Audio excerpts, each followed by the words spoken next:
Translation. We said, "Go down from it, all of you. And when guidance comes to you from me, whoever follows my guidance, there will be no fear concerning them, nor will they grieve." Tafsir. Descension of Adam was not a punishment. That is why the command for Adam to go down to the earth was not withdrawn even when he had been pardoned, only the mode was now altered. Earlier the command had been given in the mode of authority, and the sending down to the earth intended as a punishment, hence the reference to the enmity among men. Now, it was in the mode of wisdom, and the sending down to the earth, an honor, the honor of vice-regency. Hence the reference to things vice-regency involves. In commanding Adam and Hawa and their progeny to live on the earth, Allah told them that He would be sending down to men His guidance, that is, the injunctions of the Sharia, through revelation, and that those who follow it faithfully shall be free from sorrow and anxiety. In other words, they shall not have to grieve about any loss in the past, nor to worry about some misfortune in the future.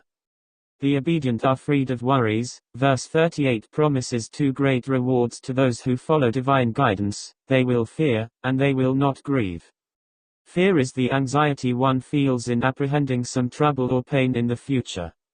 Grief is the sorrow arising from the loss of something valuable or from one's failure in attaining a desired object.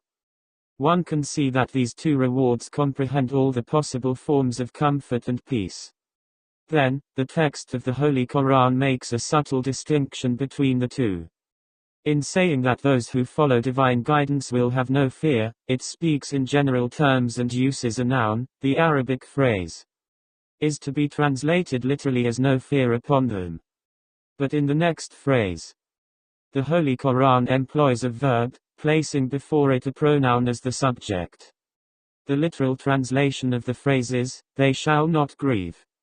The implication here is that being totally free from all sense of loss is possible only to men of Allah or the saints. 18 Who follow divine guidance in all its details. As for the others, no man, whether an emperor or a billionaire, can help being grieved at the loss of a valued object or the frustration of a desire, all of which is but a necessary part of the scheme of things. The friends of Allah do not have to grieve, because they annihilated their own desires and their very will in submitting themselves totally to the will of Allah.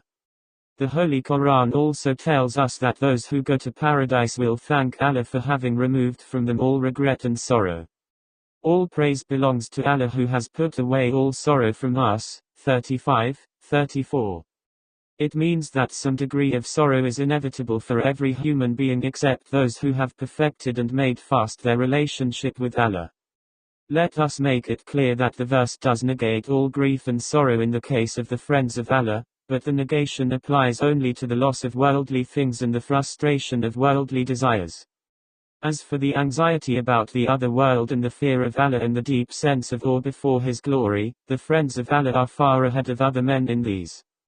It has been reported that the Holy Prophet, peace be upon him, often appeared to be worried and in deep thought. This was not for fear of any trouble or loss in the worldly sense, but on account of his anxiety for his ummah, and of his awe before divine glory. Nor does this verse imply that prophets and saints should not feel the instinctive and all too human fear when confronted by things which are generally known to inspire dread. The Holy Quran itself relates how the prophet Moses was struck with fear when his stick turned into a dragon. Musa felt the fear in himself. 20:67. 18. The word saints is very weak and only an approximate translation of the Arabic phrase awliya Allah, the friends of Allah, a concept which has only a faint resemblance with the Christian idea of a saint. Consequently, the term men of Allah has been used most frequently throughout this commentary. But it was only an instinctive and physical fear, and the incident anyhow belongs to the early days of his prophethood, for when Allah said, "Do not be afraid," the fear disappeared altogether. We may explain the incident in another way also.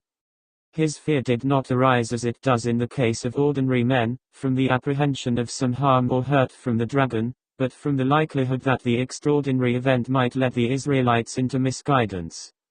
So, this fear was not worldly, but otherworld.